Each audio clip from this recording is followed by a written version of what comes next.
The carrots increase stitch. This increase stitch is very similar to the icicle increase stitch. It just has more knots net into the loops. To demonstrate the carrots increase stitch, I will begin with a piece of netting that has 3 rows of plain diamond mesh netting and 8 loops in each row. I created it using a 3/8 inch flat mesh stick. The next row, the one that creates the carrots increase stitch, uses a 1 inch flat mesh stick. As I net across the row, I will net 3 knots in all loops.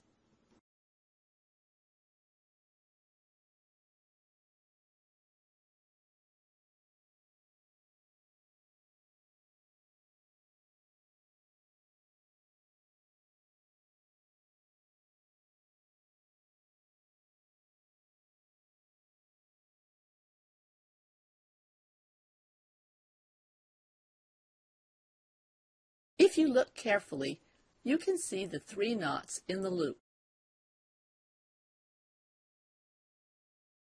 As you watch me tying the knots, you may notice that the shuttle enters the loop differently when tying the first knot as compared to the second and third knots.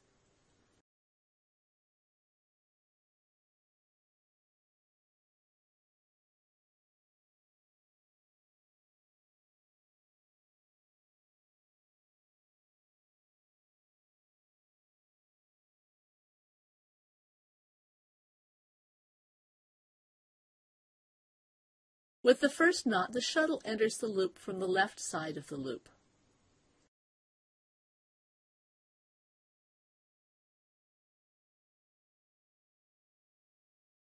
When tying the second and third knots, the shuttle enters the loop from the right side of the loop.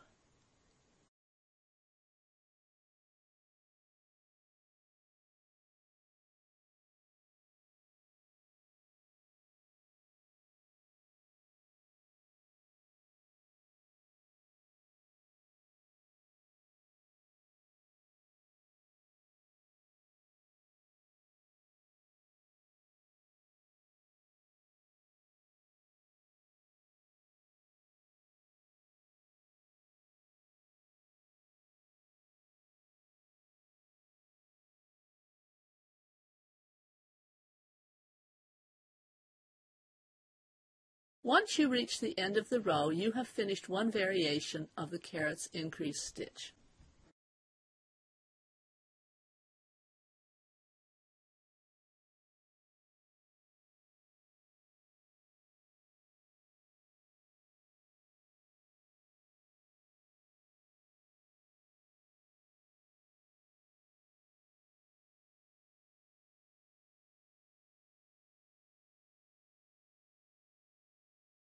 The variations have to do with the number of knots tied into one loop. The example in this video had 3 knots tied into each loop. The medium rectangular bag, made with increases and decreases, has 4 knots tied into each loop across the row. Some patterns will have an equal number of rows of plain netting, both before and after the carrots increase stitch. Some patterns will have one kind of stitch before the increased stitch and another after the increased stitch. The medium rectangular bag, made with increases and decreases, changes mesh stick sizes after the increase row. When I first started naming the stitches that were in my grandmother's doilies, I had no problem coming up with a name for this stitch. To me, it looked like a bunch of carrots tied together with the tops cut off.